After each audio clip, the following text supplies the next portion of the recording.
Hi, Melody. How are you? Hi everyone, thank you for coming to Charleston Antique Mall and our primitive class taught by our very own Pat, Ms. 4082. We thank you for coming. Any dealers, we ask that you turn off your walkies. Customers, if you could please turn off your cell phones so we have no interruptions. We ask that you guys join us next week on Saturday, September 21st from 11 a.m. to 3 p.m. We're having our All Things Hawaiian Day. We will have free Hawaiian themed food and dessert set back here, along with some great tropical Hawaiian themed items you guys can buy. So come check that out Saturday, September 21st from 11 a.m. to 3 p.m. And then check out our next class for next month is going to be on Nevada mining and ghost towns taught by our very own Mary Blake. It's going to be a wonderful class. That's going to be Saturday, October 26th. So we hope you guys can join us for that. And if you can't, check out our YouTube. All of our classes and other DIY decorating content are up on there. And once again, I'd like to introduce Ms. Pat for our primitives class. Thank you, Luna. Hi, everybody. Once again, is anybody here a big collector of primitives? I know that Eva and Bob are. Well, sort of. Sort of? Okay. Anyway, what I'm going to do is kind of go through the items that are here on the table. And if you have any questions, let me know. We can do. Yes, ma'am. What are primitives? Primitives. All right. They primarily date from the late 1800s to the early 1900s. A lot of primitives are homemade, like this little stool, this little like sled, the dough bowl down there. When you live out on the prairie and you have like 4 or 5 pieces of wood and you need something, you're going to make it because you're not going into town to buy it. It's too far. So a primitive basically is fulfilling a need that you need at the moment and doing it yourself. Any other questions about that? Nope. Okay. As I said, these 2 little items are totally handmade. A little milking stool, I would think that probably would work, suffice for that. Eva, this little bucket, I love this little bucket. I have a lot of stuff here that is from my private collection. This is a little berry bucket. Kids would probably use it. They'd go out to the bushes and start picking berries, bring them in to mom, and she would make preserves, syrup, whatever it is that they needed. What I'm going to do is kind of just go through everything and explain basically what it is and what it was used for. Luna, is it okay if I'm over here? Okay. This, I'm sure you guys you've seen this before. It's a bee smoker to go into the hives and get out the beeswax, the honey, etc. The neat thing about this one is the border and all of the advertisement for the company that made it. I love this one. This is leather. However, it's old. It's cracked. It still works, but I don't want to really mess with it because it could really, really hurt it. I'm going to go to these items here. This, it took me a while to find out what this is. It's a carpet stretcher. When they would put carpet in housing, they would use this instead of, like the long things that they use now with nails. It's a carpet stretcher. Do you guys want to look at it? It's kind of sharp. But I think is very unique. I really, really thought it was cool. I wouldn't have known what it was. It took me a long time even to figure that one out. They would put the carpet down just like they do now. And, they'd be down on their knees and they'd just hook the carpet and just stretch it, Linda. I'd lose a finger. It would just be gone. Okay, these are two little lamps. I find this one very intriguing. It's from World War I, and the research on it, and we end up, because we're dealing with primitives, we end up doing a lot of research, knowing what it is, how old it is, where it came from, that kind of stuff. It's World War I. And it is like a signaling lamp. I don't know exactly how it worked, but it's obvious they carried it with them. And you could even put a belt. I think you could wear it on your belt.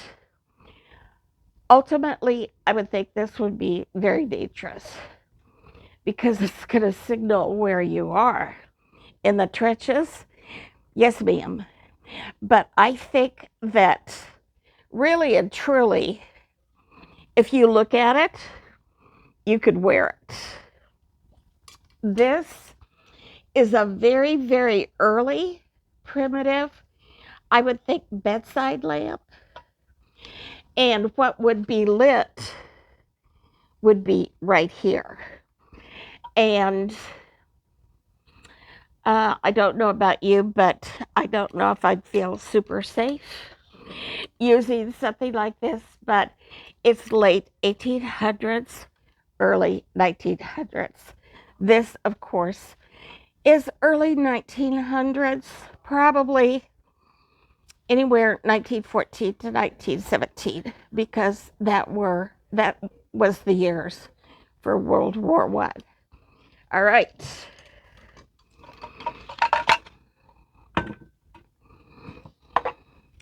Does anybody know what this is? Hi, Nance. It's a hog scraper. Getting very hard to find. They used to be all over the Midwest. You do not see them anymore. This would not be a job that I would want to do.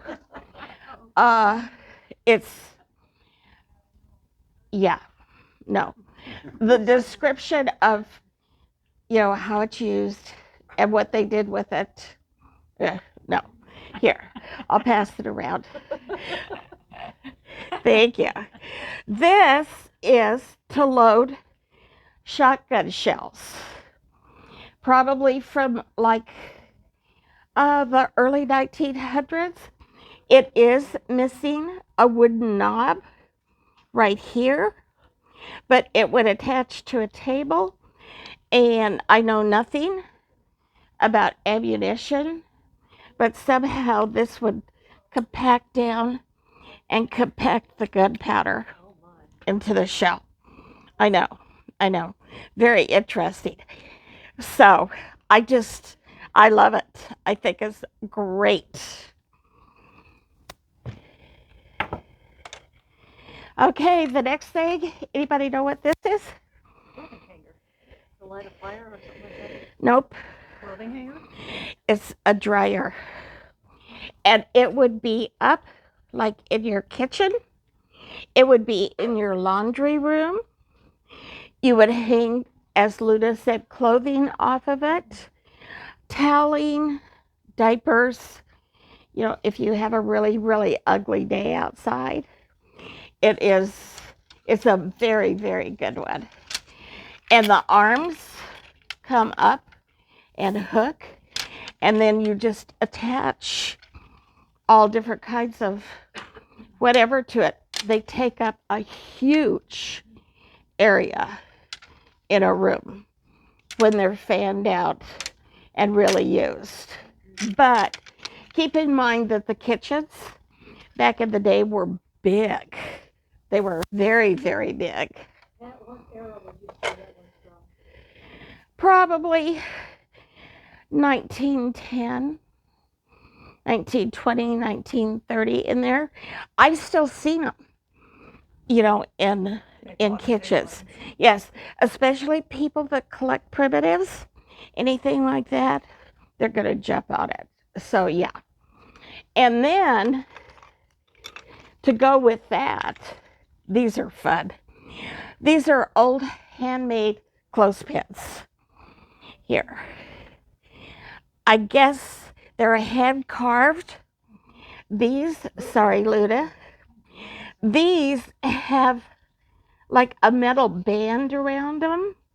I think simply to keep them together from the moisture, because they're going to be out in the snow, they're going to be out in the ice, they're going to be out in the elements.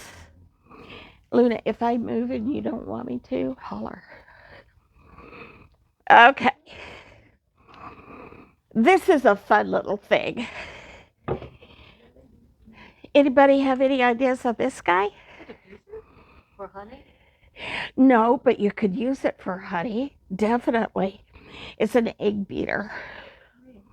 Yes, yes. And it would work. You'd use it like this and like beat your egg whites up. But it would take forever. But this one is really cute. I've seen them a lot larger. This one, I suspect maybe mayonnaise. You would probably be able to use it in a mayonnaise jar simply because the head of it is so small. But very different, very unusual, but it would be like a necessary item in your kitchen for sure. All right.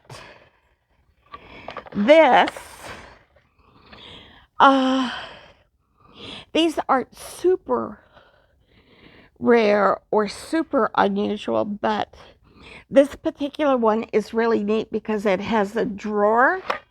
This is an old grater for like cheese, onions, spices, things like that. As I said, this is the unusual part about it. It's old, it's dovetailed. I would assume probably late 1800s, early 1900s. I do not think that this is the original knob, but it's a very, very cool piece. Very cool piece. Did you guys want to take a peek at it? If you wanted to just, if you ever found anything like that, what would be a price to purchase it? Because it's so rare and so interesting. Linda, that's pricing. Pricing is kind of a difficult situation. You're asking how much I would price something like that. Number one, it's going to depend on what I paid for it. If I got a great deal, and I do it all the time, on an item because people are going, this is like really old and smells bad and all that kind of stuff. I price things according, really and truly, to what I paid for it. Linda, how much do I have on that? Yeah. Well worth it. Oh, God, yes. Because it's got a drawer. It's got the grater. It's dovetailed. All the sides are there that it's a very old piece. As I said, probably 1800s, early 1900s, but I don't know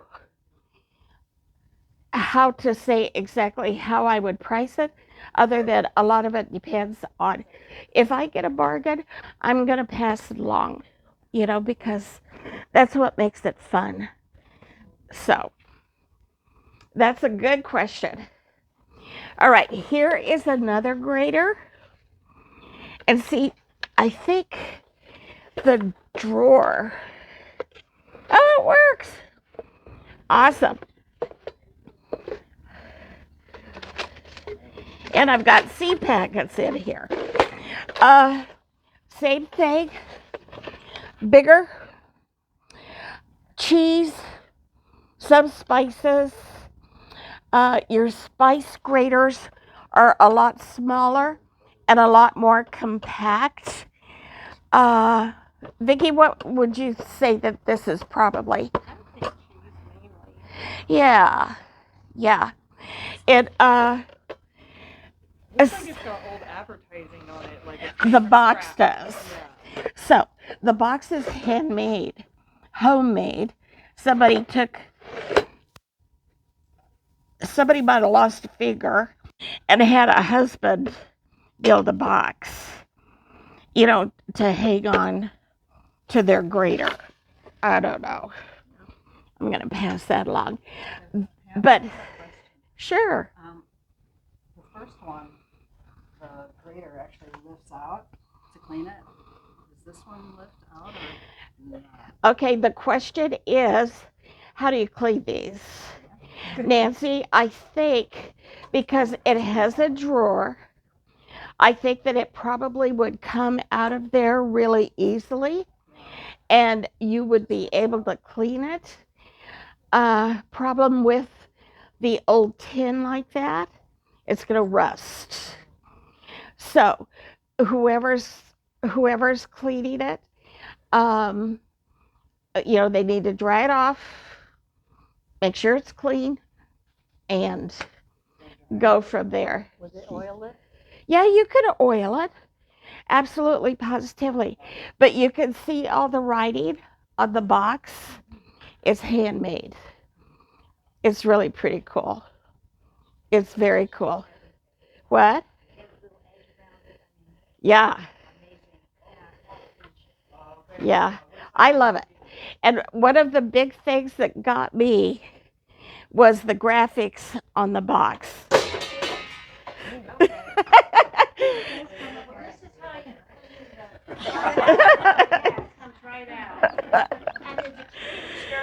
There you go. And there's my seed packets. No problem. Yeah, actually, no. Okay, this is a really fun thing. No, it's a salesman's sample. Oh, okay. It's a salesman's sample of a paper cutter. And, because they didn't have like trade magazines and or the internet or anything like that. So they had to have samples. They even had samples of furniture. Yeah, and I've got some of those, that you're dragging around with you. But this is a salesman's sample of an old paper cutter. And they're getting really hard to find. You don't see them very often. And they're just fun. I think that's what I enjoy so much about doing this is it's fun. Because all the time, you run across something and you're going, holy cow, what is that? And I mean, it even has wood wormholes. It is so cool. It is heavy. All right, so this is a very interesting piece. They still do milk trains in the Midwest. This is an Amish milk can that the Amish would have taken their milk products, thank you, Bob, into town and put on the milk trade every morning at the crack of dawn after they milk their cows. Very hard to find. I've got one at home, and it's got a window so you can see how much milk you've got in it, and a spigot. Very unusual. So when I saw this in the mall, I was like, holy mackerel, it's an Amish milk can. But do you know how heavy these things get when they're full of milk? Oh my God. But milk trade pulls into town. They jump up there, put their milk. It's usually like a flatbed car, or the ones that I've seen, and off they go.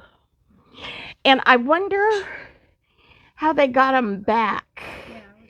They must have had some kind of a label or something on it. Exactly, to get them back. Because Amish, they're very conservative. They're not going to spend money on anything, if they don't have to. But that's exactly what this is. And this is in booth 38.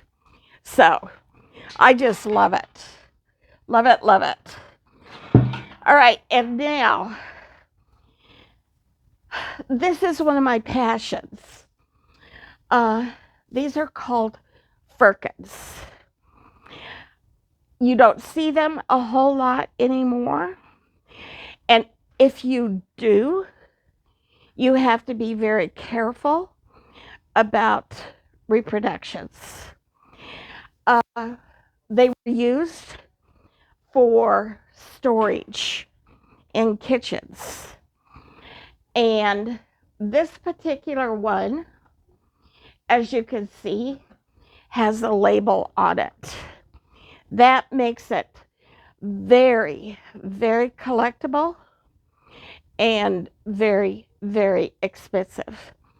The other ones, like the small one up on top, preserves, syrup, maybe brown sugar. Items that are really expensive, used a lot in the kitchen, but you want to keep creatures out of them, and so thus the firkins. This one is for preserving, is what the label says. Ordinarily, this type of a firkin, you're only going to find it on the East Coast. As I said, very rare. I have only seen 2 here in town with the label, stating exactly what it is. I have one for mince meat, which is totally disgusting, but it's really cool because actually the recipe is on the front of the firkin, and you never ever see that. This firkin has been painted. I will buy painted ones as long as they're in like really good shape and they have the top and the bottom. Most of the time, you don't find them with the top. But the one way to really tell what you've got is, and I've seen people laugh at me about it, but you smell them. If they smell old, musty, that's great. That's what you want because you know that it's not a reproduction, which you have to be very, very careful about. All right, the next thing is I love the different handles. on. They have different handles. Yeah, they do. Wooden, the one with the wire bail. See, that is the East Coast, Mary. That is where you're going to find the Cadillacs. Okay. Seriously, of yes, Susan. They're actually, the question is, how are firkins made?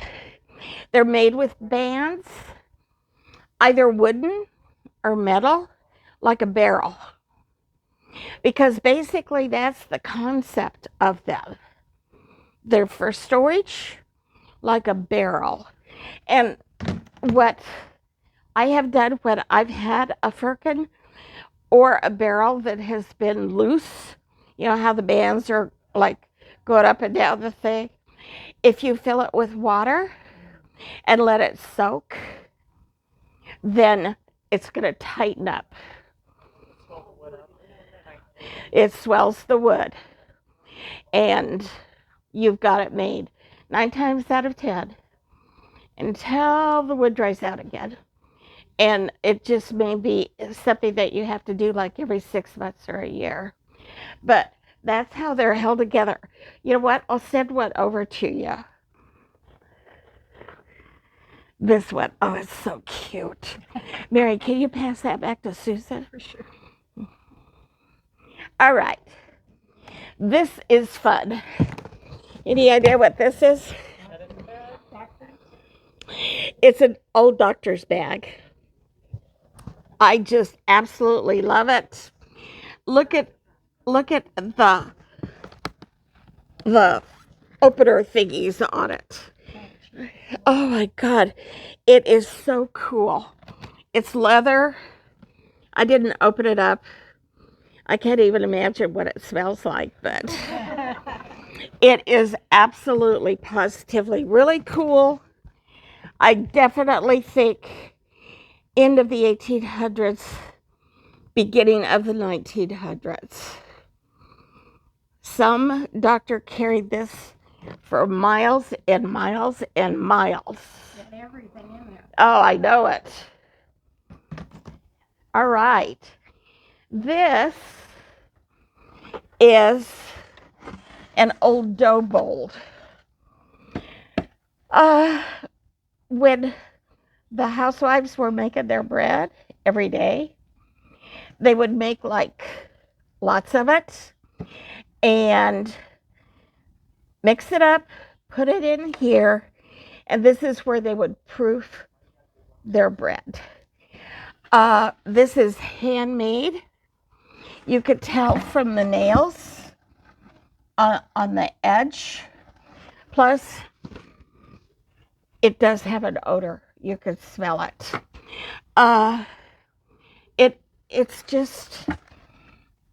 It's a great piece, especially for like fall, full of pumpkins, leaves, you know, all that kind of stuff. I just love it. I think it's absolutely super. And as I said, you can tell it's really old because of the edge.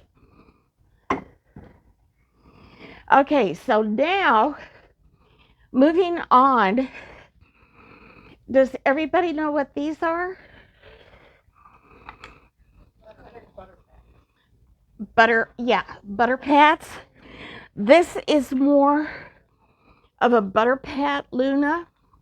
The question is on these, what are these and what designates the title? And that comes from the size. This is a teeny tiny little butter stamp, and you would use this with a butter pat. How do I describe a butter pat? A teeny tiny little plate that would sit like right at the edge of your plate on the dinner table, and this is to make them fancy. Does it have a design on it? Yes. Pardon me? Oh, sure. Okay. Okay. So is there a design on the inside of that makes Yes. it fancy? It's a clover. Yes, definitely. So it would, what you would call them is basically, this one is a pineapple. Pineapples are very rare. Don't find pineapples. Pineapples are a symbol of welcome. And so, this one is a very good one. This one is really different. It's rectangular, and the volume on this would probably be about 2 pounds.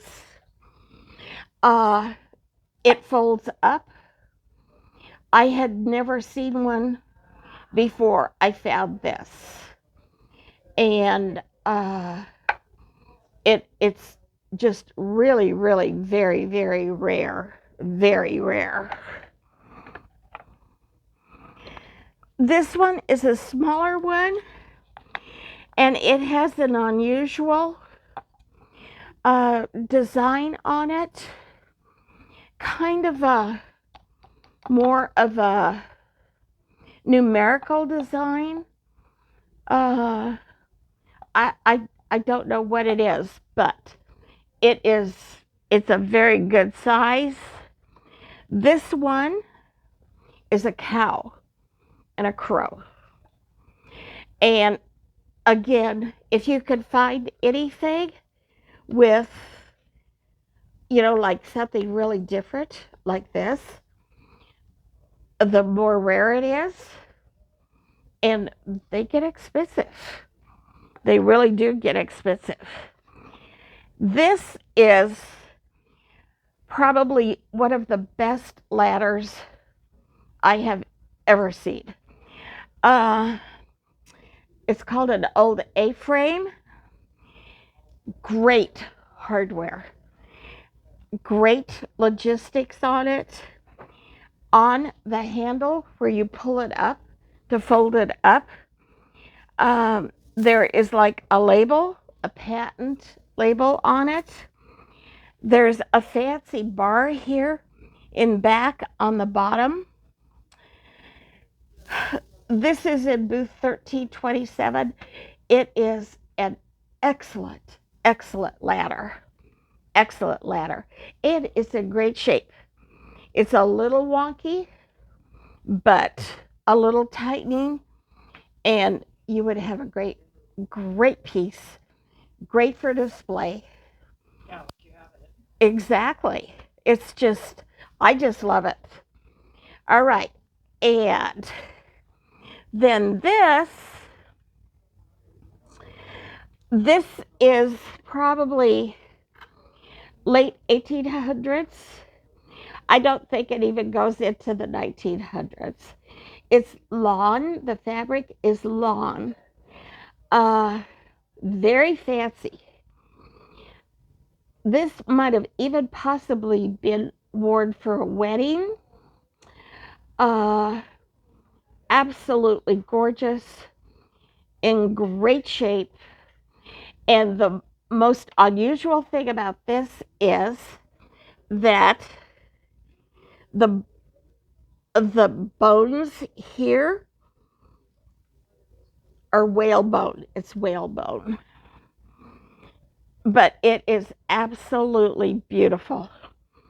I love it. What date would you put on there?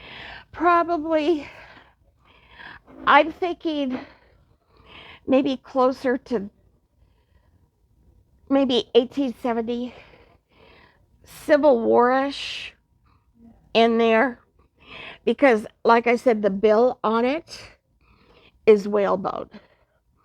And I have never, ever seen anything like that before. Like I said, some of this stuff is from my personal collection, which I've had forever. And this is one of the pieces along with my hat.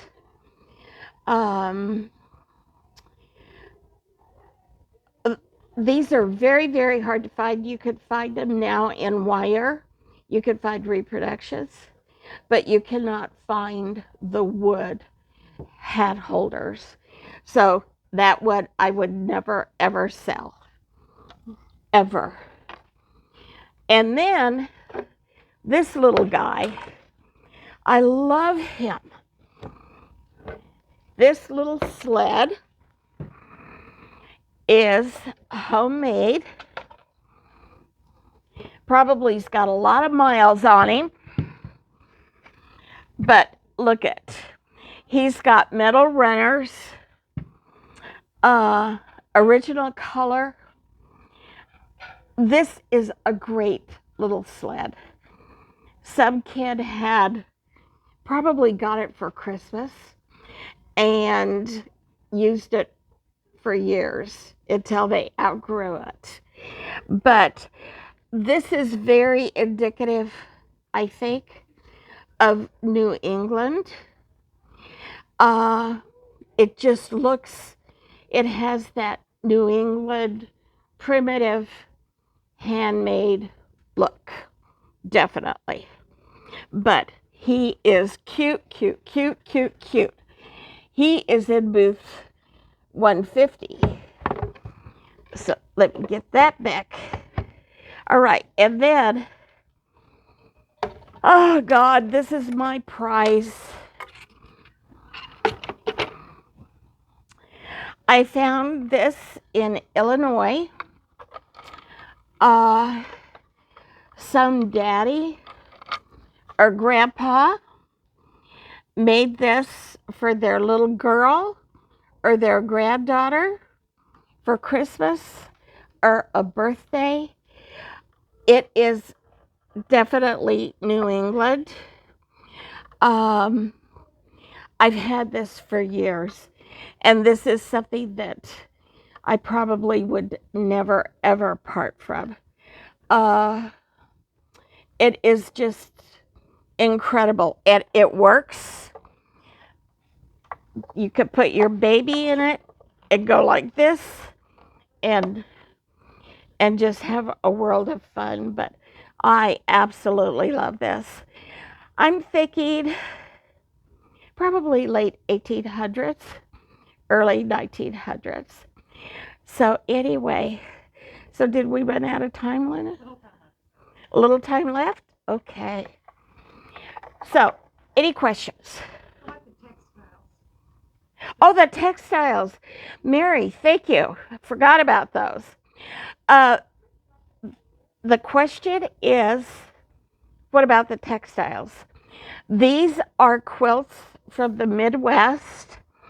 The big one, the pink, gray, and black one, it's a cutter, which means wouldn't look great on a bed, but it's got holes in it, and if you wished, you could cut it up and use it, for like different kinds of projects, stuff like that.